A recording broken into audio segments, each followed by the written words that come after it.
Kalau kita lihat di dalam Alkitab, ke pas dikatakan bapa dari sesuatu, bapa dari sesuatu hal, artinya dia orang yang terbaik di bidang itu, dia memiliki hal yang dia sangat mahir di dalam hal tersebut.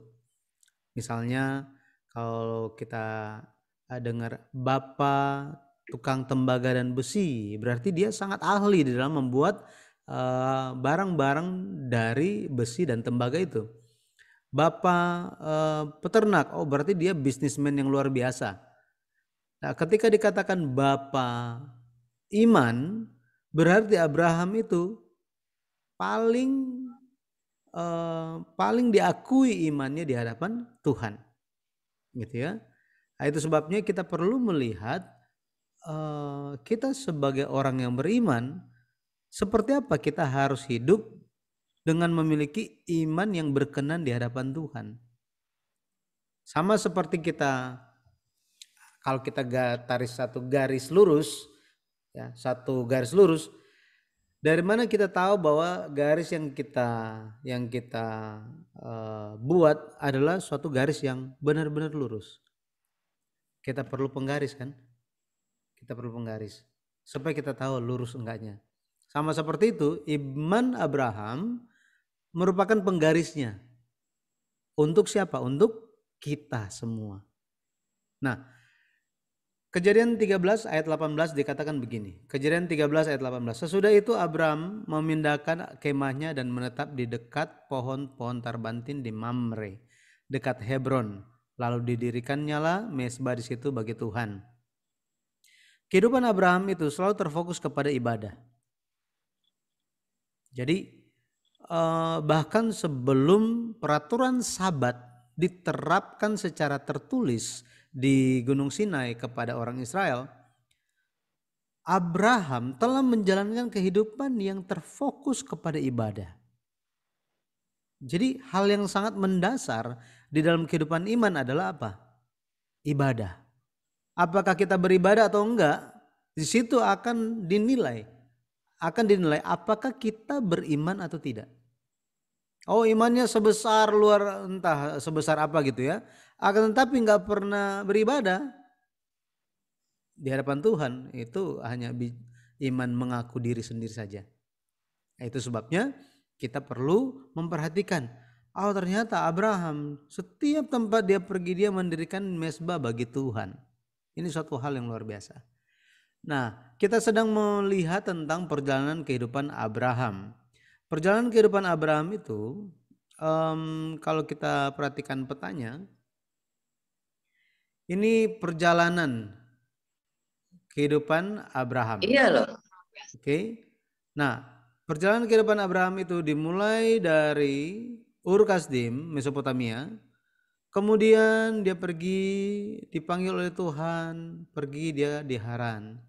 Dari Haran dia diperintahkan Tuhan untuk memisahkan diri dari rumah ayahnya. Nah, di sini kita telah lihat sama-sama bahwa di Haran, meskipun ayahnya masih hidup, Abraham harus mengikuti kehendak Tuhan. Pada akhirnya dia tinggalkan papanya di sini. Karena dia harus memilih, apa kamu ikut papa secara jasmani atau papa di surga. Nah ini, makanya kehidupan iman itu tidak luput dari kehidupan pemisahan. Kadang-kadang orang yang mengikuti Yesus, yang percaya Yesus, harus mengalami pemisahan. Pemisahan dari hal-hal yang mengingatkan kita akan manusia lama, jalan dosa, sifat-sifat lama, ini harus dipisahkan.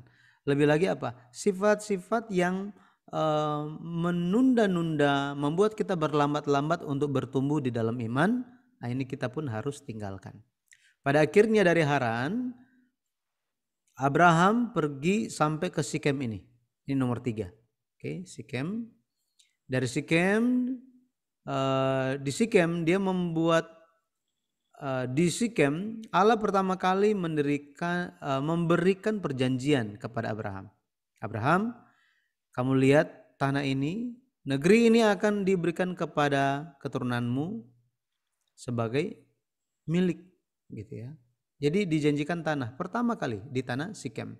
Dari Sikem kemudian Abraham, jadi di Sikem Abraham setelah menerima perjanjian, bertemu dengan Tuhan yang menampakkan diri kepadanya, Abraham mendirikan mezbah bagi Tuhan, memberikan korban persembahan.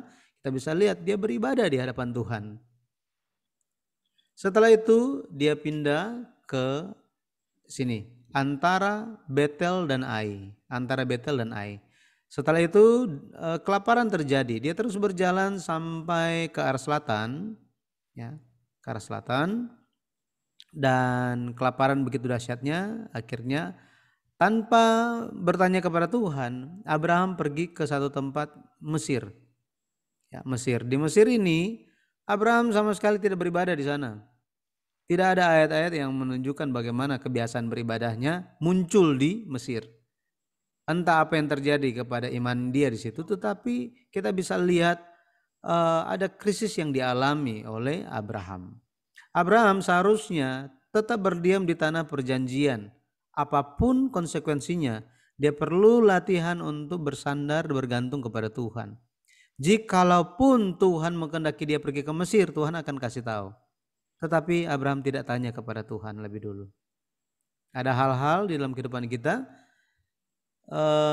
kesulitan, kita harus memilih, kita harus mengambil keputusan. Tetapi kadang kita lebih mengutamakan atau mengedepankan pikiran kita sendiri dibandingkan kita berdoa dulu.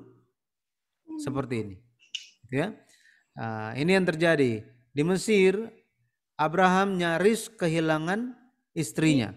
Ya, tetapi Tuhan melindunginya, Tuhan menimpakan tulah yang hebat kepada Firaun, dan akhirnya mereka keluar dari Mesir, dan dia kembali kemana? Dia kembali ke antara Betel dan Ai di sini. Di tempat dia membangun mezbah, tempat dulu dia beribadah. Nah, kita akan lanjut ke Hebron yang nomor 7 ini, Hebron 7 dan 10 ini adalah Hebron. Tetapi kita sedikit lihat mengenai Betel dan Ai. Antara Betel dan Ai.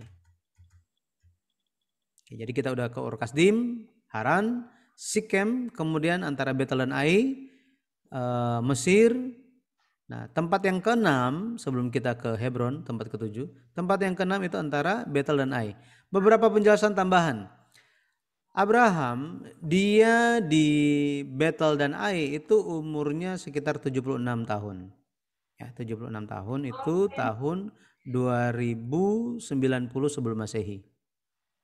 Abraham tinggal di antara Betel dan Ai ini selama 7 tahun. Kalau kita lihat di ini, dia tinggal untuk waktu yang lama. Abraham dikenal sebagai pengembara. Dia tidak menetap untuk waktu yang lama, hanya sementara kemudian langsung pindah.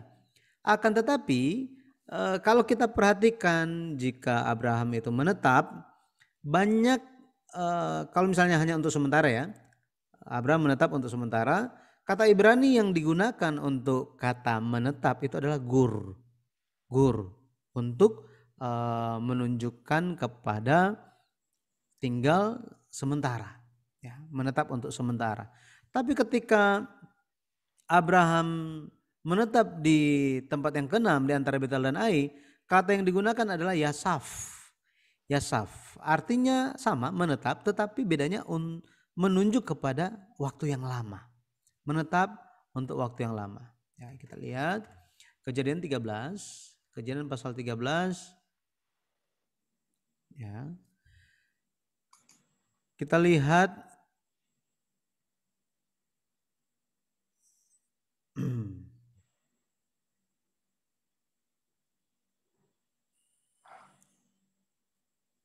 ayat 1 dikatakan, pergilah Abraham dari Mesir ke tanah Negeb dengan istrinya dan segala kepunyaannya, dan Lot pun bersama-sama dengan dia. Adapun Abraham sangat kaya, banyak ternak, perak dan emasnya. Ia berjalan dari tempat persinggahan ke tempat persinggahan, dari tanah Negeb sampai ke dekat Betel, di mana kemahnya mula-mula berdiri antara Betel dan Ai. Ke tempat mezbahnya dibuatnya dahulu di sana. Disitulah Abraham memanggil nama Tuhan. Kalau kita lihat di sini, mereka tinggal di sana, ya, mereka tinggal di sana dan sini ayat 12 dikatakan Abraham menetap di tanah Kanaan, tetapi Lot menetap di kota lembah Yordan dan berkemah dekat Sodom. Ya, jadi ini masih ketika dibilang tanah Kanaan, ini masih di antara Betel dan Ai. Oke, antara Betel dan Ai. Di sini. Oke. Ini antara titik 2 ini. Ya, dia berkemah di sini. Selama 7 tahun, sekitar 7 tahun mereka tinggal di situ. Tapi kalau kita perhatikan ada hal yang terjadi di situ. Ingat, Abraham tidak sendirian, dia ada istrinya dan dia juga ada keponakan yang bernama Lot. Mereka bukan cuma jadi kaya, bukan hanya Abraham yang menjadi kaya, tetapi Lot pun menjadi kaya. Di sini kita tahu bahwa Lot sudah berkeluarga. Istrinya Lot ini datang dari mana? Betul ya, istrinya Lot sangat terkenal kan? Sangat terkenal. Alkitab sama sekali tidak memunculkan istri Lot sejak dia keluar dari Ur Kasdim sampai peristiwa Sodom dan Gomora, nggak pernah keluar nama tokoh istri Lot ini. Tetapi pas di Sodom dan Gomora langsung keluar, langsung muncul dianya.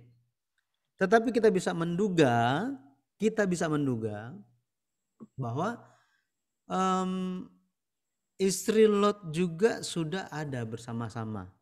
Gitu ya, sudah ada bersama-sama dengan ketika Abraham berangkat kemudian mengalami semua hal ini. Kenapa demikian? Karena jika ada perbandingan gitu ya. Ini kalau di dalam teologi itu bisa dibandingkan, bisa dikonfrontasikan.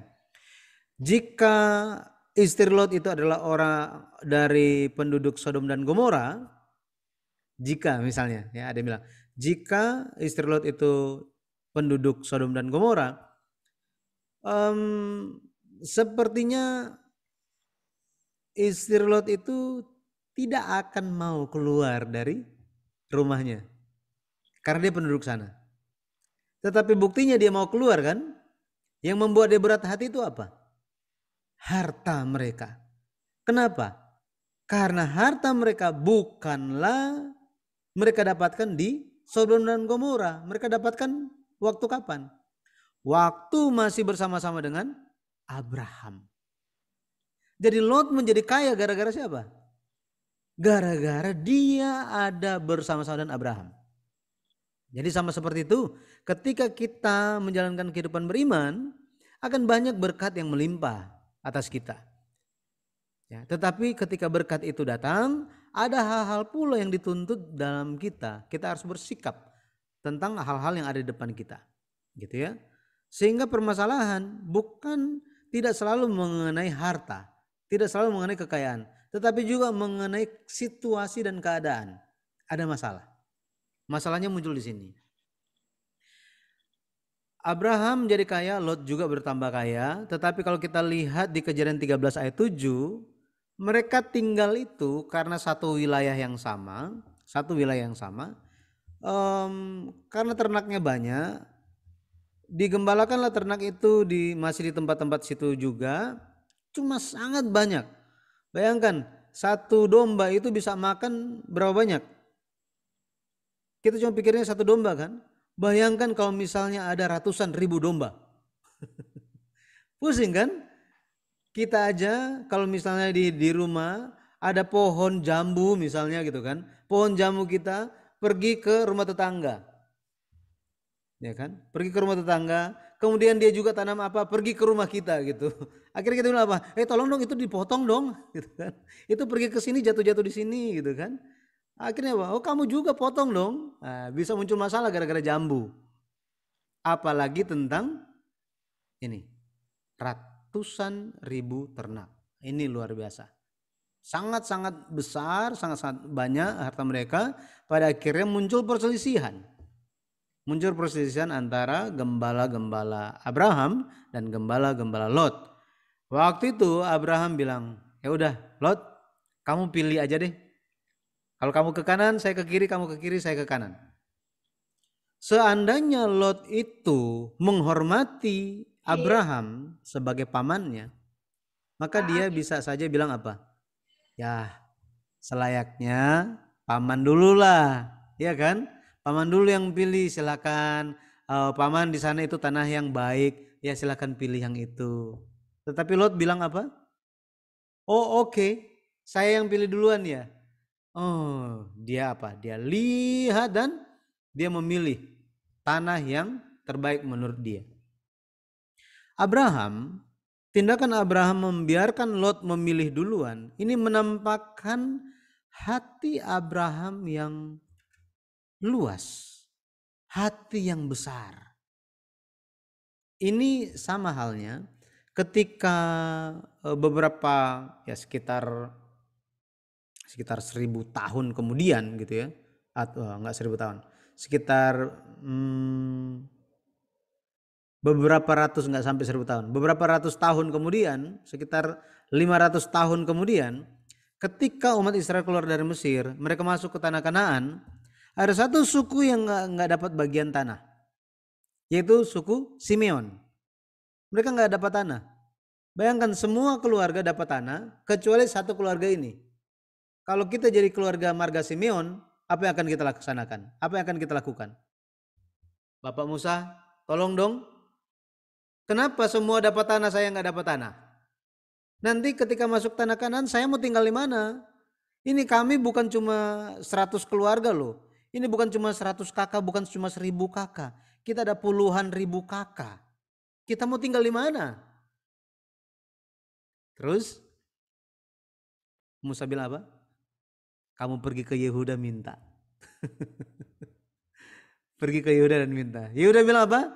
Yehuda di sini, ayo semuanya, sini. Yehuda di wilayah sana, kalian pilih aja yang mana. Di sini kita bisa lihat bagaimana hati yang besar yang dimiliki oleh suku Yehuda. Itu suku pemimpin. Pemimpin menggambarkan seseorang yang memiliki hati yang luas, hati yang besar. Hati yang apa? Yang ingin merangkul, gitu ya, merangkul. Makanya hari ini kita pun ingin mengikuti jejak iman Abraham. Mari kita memiliki hati yang besar dan luas seperti halnya Abraham. Amin ya. Jadi di zamannya Yesus, orang-orang Yahudi waktu itu mereka sangat bangga. Mereka bilang, kami keturunan Abraham. Abraham adalah bapak kami. Tahu Yesus bilang apa? Oh ya, Abraham adalah bapak kalian? Jika Abraham adalah bapak kalian, maka kalian akan lakukan pekerjaan-pekerjaan Abraham. Tetapi yang kalian lakukan adalah kalian ingin membunuh aku, katanya. Coba kita lihat ya. Yohanes 8. Yohanes pasal 8. Kita akan lihat ayatnya yang ke-37. Dikatakan, Yesus bilang, aku tahu bahwa kamu adalah keturunan Abraham, tetapi kamu berusaha untuk membunuh aku karena firmanku tidak beroleh tempat di dalam kamu. Lihat di sini. Yesus bilang, kalian bilang, kalian semua ini adalah keturunan Abraham. Akan tetapi kalian hendak membunuh aku. Mereka bilang apa? Kita nggak ada niat membunuh kamu kok. Yesus bilang apa? Jika kalian tidak menerima firmanku, jika firmanku tidak ada di dalam hati kamu, maka kamu sedang membunuh saya. Benar kan? Terjadi beneran kan? Karena mereka menolak firman Yesus, pada akhirnya mereka menyalibkan Yesus Kristus. Itu yang terjadi. Makanya Yesus bilang juga di ayat 42. Ayat 42 dikatakan begini. Jikalau Allah adalah Bapamu, kamu akan mengasihi aku. Sebab aku keluar dan datang dari Bapa. Dan aku datang bukan atas kehendakku sendiri, melainkan dialah yang mengutus aku. Ayat 43. Apakah sebabnya kamu tidak mengerti bahasaku? Apakah Yesus sementara berbicara dengan orang Yahudi pakai bahasa Indonesia? Enggak kan? pakai bahasa Yahudi juga, bahasa Aramaik. Tetapi Yesus bilang apa? Kalian tidak mengerti bahasaku karena apa? Tidak dapat menangkap firmanku. Ayat 44 Yesus bilang apa? Ini membuat orang Yahudi sangat gila ini, stres, sangat tertekan. Kenapa? Yesus bilang, kamu semua menganggap Abraham adalah bapak kamu. Terus kamu menganggap Allah adalah bapak kalian. Bukan. Iblislah yang menjadi bapamu. Kamu ingin melakukan keinginan-keinginan bapamu. Ia adalah pembunuh manusia sejak semula dan tidak hidup dalam kebenaran. Sebab di dalam dia tidak ada kebenaran. Apabila ia berkata dusta, ia berkata atas kehendaknya sendiri. Sebab ia adalah pendusta dan bapa segala dusta. Artinya apa? Orang-orang yang mengatakan bahwa mereka adalah anak-anak Tuhan, anak-anak Bapa, keturunan Abraham, tetapi hanya di mulut saja perbuatannya itu sangat bertolak belakang, itu adalah pendusta. Sekali lagi, dosa, apakah yang disebut sebagai, apakah salah satu dosa, suatu perbuatan yang melanggar hukum jangan berdusta, jangan bersaksi dusta. Ini buku Sejarah Penebusan yang ke-7 dibahas. Salah satunya apa? Salah satunya adalah ketika hanya memberikan pengakuan iman tetapi perbuatannya tidak ada. Itu adalah seorang pendusta. Sudah berdusta. Wah, jadi kalau kita lihat penjabaran dari Pendeta Abraham Park tentang 10 hukum Allah, banyak orang gak mau mempelajari 10 hukum Allah. Kenapa? Itu kan sudah masa lalu. Banyak orang berpikir begitu. Banyak orang juga berpikir, aduh pusing lah itu mau baca kitab-kitab perjanjian lama itu, aduh bikin pusing semuanya. Akan tetapi diberikan penjelasan seperti apa detailnya. Jadi kita bisa lihat Yesus mengingatkan orang-orang Yahudi waktu itu, juga mengingatkan kita bahwa kita perlu memiliki perbuatan yang sama dengan perbuatan iman Abraham. Saat kita ada perbuatan yang sama, saat kita ada iman yang sama dengan Abraham, maka kita akan praktekkan ajaran-ajaran itu. Barulah kita menjadi anak-anak Abraham sejati. Makanya lihat pelajaran hari ini, kan kita belajar sejarah Alkitab, betul ya? Tetapi itu bukan hanya sejarah, tetapi firman Tuhan. Semoga kita bisa memiliki hati yang luas, ya, seperti Abraham. Oke, pada akhirnya Lot, dia melayangkan pandangnya dan dilihatnya apa? Dilihatnya lembah Yordan. Dia lihat lembah Yordan. Apa yang dia lihat? Coba kita lihat. Kita kembali dan kita coba memperhatikan apa sih yang dilihat oleh Lot. Ayat 10, Kejadian 13, ayat 10 dikatakan begini. Ayat 10. Lalu Lot melayangkan pandangnya dan dilihatnya lah bahwa seluruh lembah Yordan banyak airnya. Seperti taman Tuhan, seperti tanah Mesir sampai ke Zoar. Hal itu terjadi sebelum Tuhan memusnahkan Sodom dan Gomora. Lihat di sini ekspresinya. Ekspresinya ketika Lot melihat, dia sepanjang mata memandang, dia lihat lembah Yordan. Ada banyak air katanya. Dia langsung ingat apa? Oh, taman Tuhan. Taman Tuhan ini taman yang mana ya? Taman Eden kan? Apakah Lot pernah lihat Taman Eden? Tidak pernah. Tetapi dia pernah dengar.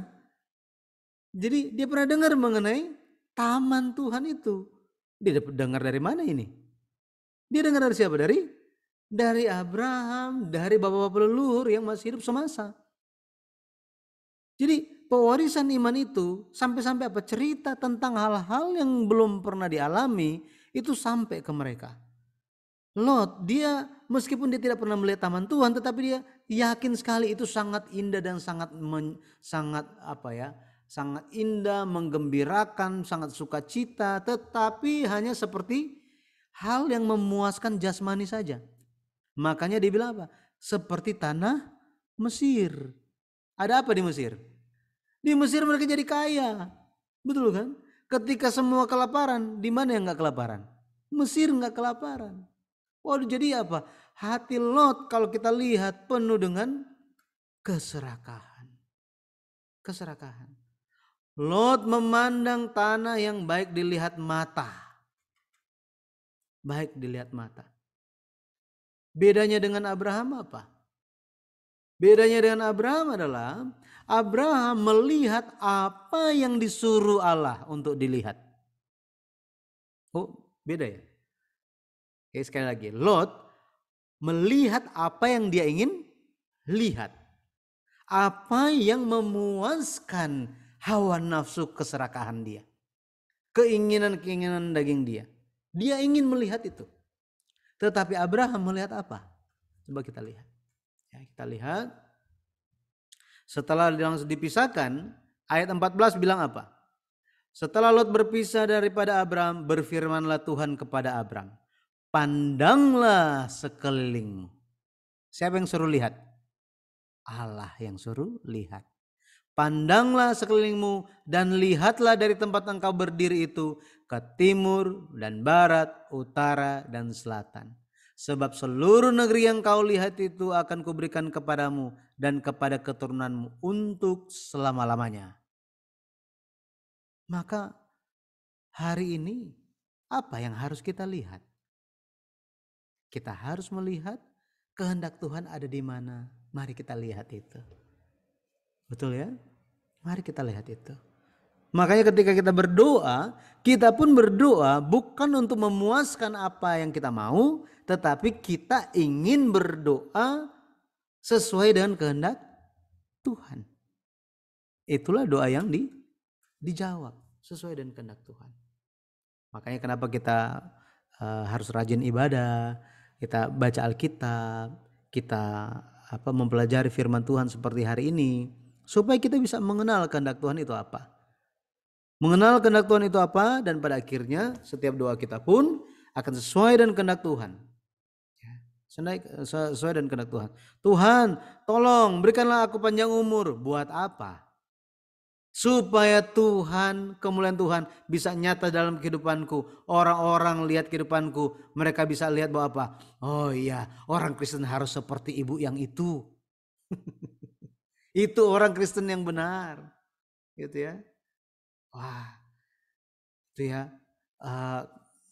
Ibu yang ini perkataannya ya positif, menghibur gitu ya. Yang sana, aduh yang sana itu bukan, nggak tahu itu orang Kristen kan, beda ya sama yang sana ya. Yang sana tuh yang bagus tuh. Jadi seperti inilah kita harus melihat kehendak Tuhan ya. Kita perlu untuk melihat kehendak Tuhan dalam kehidupan kita. Oke. Nah, jadi pada akhirnya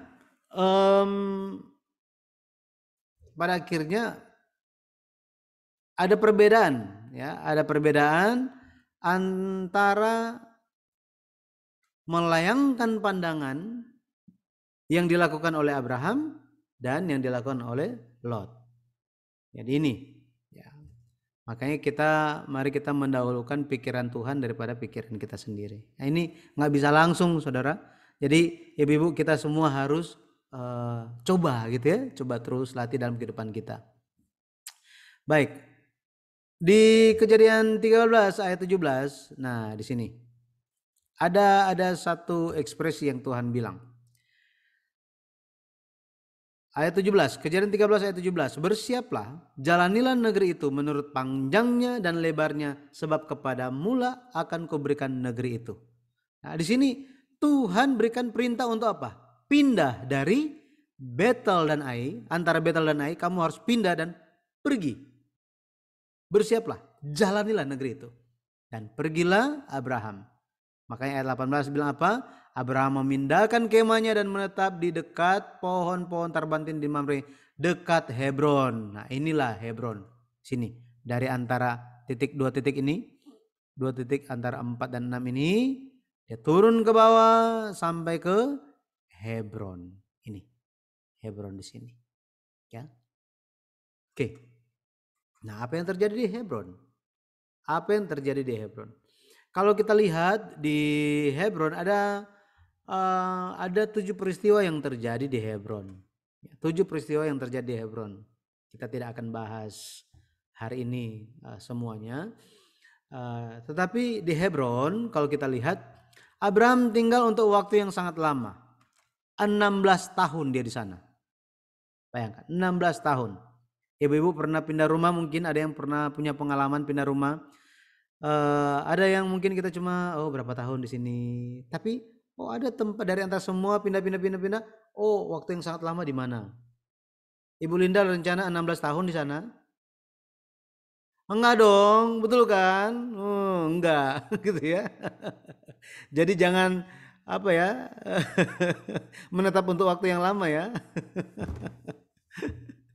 Nah, jadi Abraham pindah ke Hebron waktu umur 83. Dia ada di sana sampai umur 99 tahun. Jadi dari ini selama 16 tahun dia di sana. Selama 16 tahun. Oke. Tuhan janji kepada Abraham. Tuhan janji kepada Abraham akan menyertai dia, akan memberikan tanah Kanaan kepadanya. Tuhan akan menyertai dia. Nah, ketika Abraham tiba di Hebron, dia membangun mezbah kan? Tadi kita baca ya, dia membangun mezbah. Dia katakan, lalu didirikannya lah mezbah di situ bagi Tuhan. Jadi dia beribadah di hadapan Tuhan. Okay. Apa peristiwa yang terjadi di Hebron? Ada 7 peristiwa saya bilang tadi. Peristiwa pertama adalah Perang Dunia Pertama dalam Alkitab. Nah, ini pernah dengar nggak? Perang Dunia Pertama dalam Alkitab. Orang-orang lihat Ukraina dan Rusia udah takut, udah mau Perang Dunia Ketiga, gitu ya. Nah, jadi peperangan yang terjadi di dunia ini semua ada di dalam kedaulatan Tuhan. Ini yang perlu kita lihat. Ya, apakah akhir akan segera datang? Ini banyak orang tanya gitu ya, bertanya-tanya. Apakah ini akan menjadi pemicu Perang Dunia Ketiga, Armageddon dan lain-lain? Ya, yang perlu kita lakukan apa? Lihat pergerakan firman Tuhannya. Ini.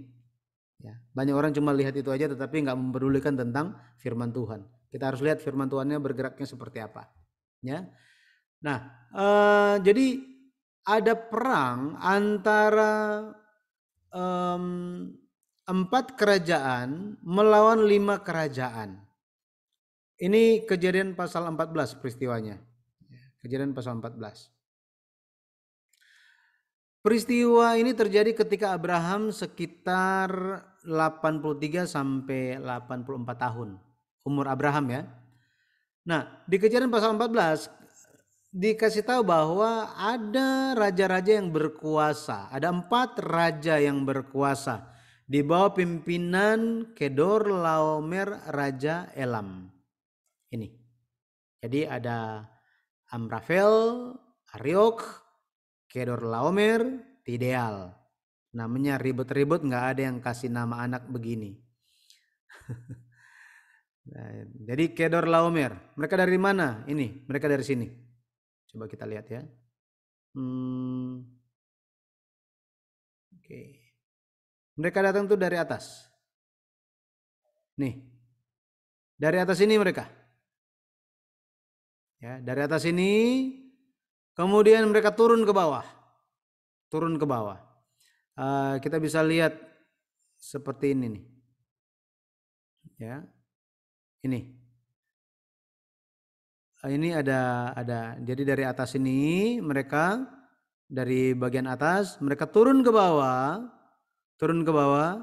Bisa lihat ini. Ini ada panah hijau lumut ini. Nah, seperti inilah raja-raja itu, ada 4 raja turun melawan 5 raja. Nih, 5 raja. Ya, 5 raja di sini. Sodom, Gomora, Bela, Adma, Zeboim di sini. Jadi mereka turun ke bawah. Karena apa? Ini 5 kerajaan ini memberontak kepada Kedor Laomer. Gitu ya, memberontak, pada akhirnya mereka serang gitu ya. Turun ke bawah sini dan kalau kita lihat terjadi perang. Perangnya di mana? Perangnya di sini nih. Ini nih ada lambang ini nih. Valley of Siddim. Ya, Valley of Siddim. Jadi lembah Sitim. Lembah Sitim. Nanti kalau baca Kejadian pasal 14 mengerti. Lembah Sitim. Sitim artinya di lembah Sitim itu ada banyak lubang-lubang aspal. Ini ya, banyak lubang-lubang aspal situ, dan ada raja-raja yang melarikan di situ karena takut dan akhirnya mati kecebur di situ. Ya. Nah, pada akhirnya kalau kita lihat ini rute mereka dan mereka kembali. Jadi mereka muter gitu ya. 4 raja itu mengalahkan 5 raja, kemudian mereka kembali. Ini mereka kembali ke atas. Ya, mereka kembali ke atas. Tetapi apa yang terjadi? Kalau kita lihat di sini Lot tinggal di daerah Sodom. Karena kalah perang, akhirnya semua penduduk di kerajaan-kerajaan itu ditawan semuanya. Ditawan semuanya dan dibawa. Pada waktu itu Abraham dengar kabarnya. Abraham dengar kabarnya bahwa apa? Bahwa keluarga dia, ponakan dia telah ditawan. Waktu itu Abraham maju. Abraham maju untuk apa? Menyelamatkan Lot. Ya. Kalau kita lihat Abraham itu orang asing di situ. Maka dia perlu untuk menjaga kaum keluarga dia atau hal-hal yang dia miliki. Makanya di Kejadian pasal 14 kalau kita lihat ada satu ekspresi yang membuat kita mungkin agak membuat kita lebih memahami gitu ya. Sekaligus bertanya-tanya. Bagaimana Abraham ini? Oke, coba kita lihat. Ya, kita lihat Kejadian 14 ayat 13 dikatakan, kemudian datanglah seorang pelarian dan menceritakan hal ini kepada Abraham orang Ibrani itu, yang tinggal dekat pohon-pohon tarbantin kepunyaan Mamre orang Amori itu, saudara Eskol dan Aner, yakni teman-teman sekutu Abraham. Ketika Abraham mendengar bahwa anak saudaranya tertawan, maka dikerahkannyalah orang-orangnya yang terlatih, yakni mereka yang lahir di rumahnya, 318 orang banyaknya, lalu mengejar musuh sampai ke Dan. Bayangkan, Abraham dengan sejumlah anak buahnya itu 318 orang banyaknya hendak melawan 4 raja, pasukan 4 raja yang barusan kalahin 5 raja. Secara di atas kertas, apakah Abraham bisa menang? Tidak bisa. Betul ya? Akan tetapi kita perlu memperhatikan di sini. Orang-orangnya yang terlatih, ini yang pergi berperang kan, ada 318 orang. Siapa mereka? Dikatakan apa? Mereka yang lahir di rumahnya. Rumahnya siapa? Rumahnya Abraham. Berarti mama papa mereka adalah hamba-hamba Abraham kan? Yang Abraham dapatkan di Haran, yang Abraham dapatkan di mana lagi? Di Mesir. Pada akhirnya mereka berkeluarga dan lahirlah anak-anak di rumah Abraham. Mereka semua dilatih oleh apa? Oleh siapa? Oleh Bapak Abraham. Bukan hanya dilatih secara memelihara ternak, mempertahankan diri, tetapi mereka juga dilatih untuk apa? Ini hal yang harus kita lihat. Mereka juga dilatih untuk memiliki iman kepada Allah Abraham. Ini. Iman kepada Allah Abraham. Bayangkan. Kalau misalnya orang yang tidak percaya, salah satu misalnya dari 318 orang ini, banyak dari antara mereka orang-orang yang tidak percaya kepada Abraham, tidak percaya kepada Allah Abraham. Apakah mereka mau berperang? Mereka nggak mau. Mana mungkin kita bisa menang, betul ya? Disinilah kita bisa lihat bahwa Allah yang Maha Kuasa telah diperkenalkan Abraham kepada seisi rumahnya. Abraham belum punya anak kan? Belum. Tetapi seisi rumahnya tahu tentang siapa? Allah Abraham. Pertanyaannya, apakah ada bukti bahwa hamba-hamba Abraham itu telah percaya kepada Allah Abraham? Apakah ada bukti? Ibu-ibu tahu ada bukti? Siapa? Ya, kita semua udah tahu. Siapa namanya? Eliezer, orang Damsyik itu. Iya kan? Kalau kita baca di Kejadian pasal 15, itu Eliezer orang Damsyik itu orang kepercayaannya Abraham. Sampai apa? Gara-gara Abraham gak punya anak, dia menjadikan Eliezer sebagai ahli warisnya. Eliezer inilah orang yang sama yang dipercayakan untuk mencarikan istri bagi Ishak, anak satu-satunya. Ya.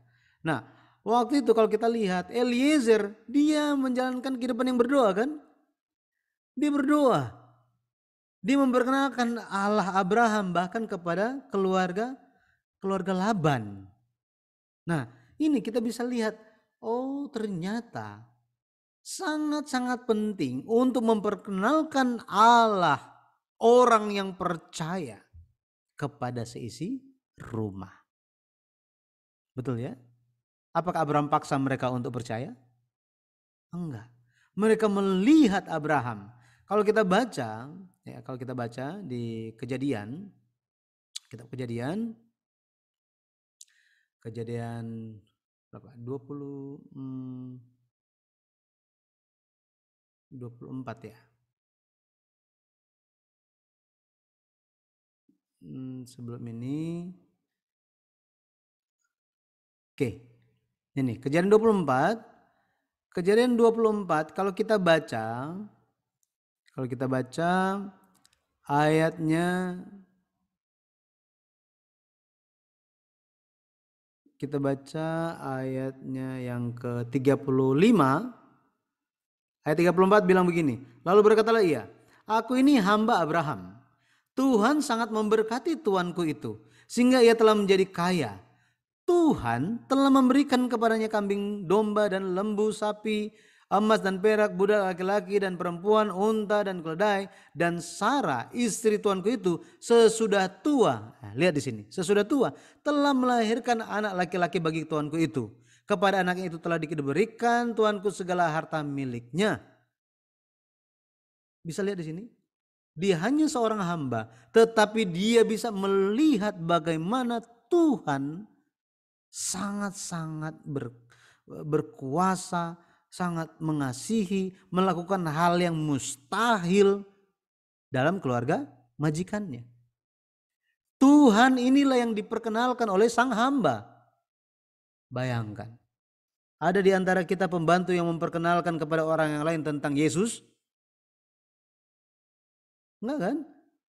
Tapi kita bisa bayangkan di zaman itu Eliezer adalah seorang pembantu, tetapi dia mengalami banyak kasih karunia Tuhan. Hari ini kita satu keluarga, satu rumah harus mengalami banyak pengalaman kasih karunia dengan Tuhan. Di saat yang sulit pun mari kita mengalami kasih Tuhan, penyertaan perlindungan Tuhan, sehingga semua orang bisa menyaksikan bahwa apa? Tuhan kita itu Tuhan yang hidup, bukan Tuhan yang mati. Tuhan yang apa? Yang mendengar doa kita, Tuhan yang menyertai kita. Pada akhirnya mereka, ya semua orang bisa menjadi saksi. Oh ya, keluarga itu sangat diberkati, gitu ya. Tuhan tetap menyertai mereka karena apa? Karena mereka terus bertahan sampai akhir. Ini luar biasa. Nah, kalau kita lihat 318 orang maju. Coba lihat di sini. Jadi dari Hebron, ini yang warna kuning ya. Dari Hebron mereka maju terus dikejar jauhnya minta ampun. Bayangkan dari Hebron sampai ke Dan itu 191 km. Terus dari Dan sampai ke Damaskus itu 75 km. Dari Damaskus sampai ke Hoba itu 80 km. Ini jauhnya minta ampun. Sangat-sangat jauh. Akan tetapi mereka terus mengejar. Mereka terus mengejar. Jika Tuhan tidak memberikan kekuatan, bagaimana bisa? Jika mereka tidak percaya kepada Abraham sebagai pemimpin yang bisa memberikan kemenangan, bahwa apa? Allah yang akan memberikan kemenangan. Jika mereka tidak percaya kepada pemimpin yang beriman ini, apa jadinya? Ya, sangat sulit. Nah, jadi pada akhirnya Abraham bisa menempuh jarak yang sangat jauh, sekitar 346 km. Dia berperang, mempertaruhkan nyawa, dan berhasil menyelamatkan Lot. Jadi perang ini bukannya terjadi 2-3 hari kan? Presiden Rusia bilang apa? Ya, ini perang ini sejak dimulai ya. Invasi hari pertama, Presiden Rusia bilang apa? Ini hanya minggu depan udah selesai kok. Seolah dia yang menentukan seperti apa gitu keadaannya gitu ya. Tetapi perang bisa terjadi untuk waktu yang sangat lama, ya, untuk waktu yang sangat lama. Bisa bisa kurang lebih 1 tahun, gitu ya, 1 tahun. Ini perang yang Abraham ya. Kalau perang Ukraina Rusia saya nggak tahu berapa lama. Nah, jadi peristiwa ini yang terjadi kalau kita lihat ini pun bisa memperlihatkan kepada kita bagaimana dengan pasukan yang jumlahnya sangat sedikit, yang tidak ada pengalaman berperang. Abraham dan 318 orang itu sudah pernah ada pengalaman? Belum ada ya? Belum ada. Tetapi karena mereka taat ikut Bapa yang memiliki iman, maka mereka bisa menang. Hari ini kita pun bisa maju menghadapi dunia, bisa memperoleh kemenangan karena ada siapa di depan kita yang menjadi pemimpin kita. Dia adalah Yesus Kristus Tuhan kita. Makanya ada lagu bilang apa? Maju laskar Kristen, onward Christian soldiers, gitu ya. Maju berperang. Harus seperti itu. Jadi ketika ada permasalahan di dalam kehidupan kita, mari kita maju dengan membawa Yesus. Jangan kita maju Yesusnya ketinggalan di belakang. Jangan seperti itu. Mari kita maju dengan Kristus bersama dengan kita. Tuhan, saya sementara ada hal ini di depan saya. Tolong berikan saya kemampuan untuk bertahan. Berikanlah saya iman untuk bersandar kepada Tuhan. Sampai kehendak Tuhan terwujud. Ini, kita perlu mendoakan hal itu. Ya, jadi ini peristiwa yang pertama yang terjadi ketika Abraham di Hebron. Di kesempatan selanjutnya kita akan lihat peristiwa-peristiwa lainnya. Oke, saya berdoa dan memberkati kita semua supaya dapat menjalankan kehidupan yang senantiasa bersandar kepada Tuhan dan mengalami banyak pengalaman iman ketika kita bersandar di dalam tangan Tuhan. Amin.